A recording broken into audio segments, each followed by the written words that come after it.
এক বছরের পুরনো কোনো কাস্টমারের কাছ থেকে আবার এই বছরে নতুন করে অর্ডার পাবো এটা আমি একদমই আশা করিনি। আসলে কী বলো তো, কাস্টমার যখন কল করে আমাকে এই অর্ডারটা দিয়েছেন, আমার তো মনেও ছিল না ওনার কথা। তবে উনি আমার কাজটাকে মাথায় রেখে কিন্তু এই বছর নতুন করে আবার আমাকে কিছু অর্ডার দিলেন।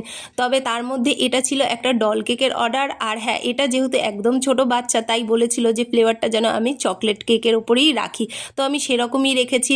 আর উনি বলেছিল ড্রেসটা যাতে আমি এরকম গোল রাখি, তাহলে ওনাদের কাটিং করতে সুবিধা হবে। তো ওনার কথা মতনই আমি কাজটা করেছি। আর এই কাজটা করতে করতে আমার কাছে আবার আরেকটা অর্ডার আসলো, সেটাও আমি তোমাদের সাথে শেয়ার করলাম। তবে এটা কিন্তু একদম কাস্টমারের পাঠানো একটা ছবি দেখেই করা হয়েছে।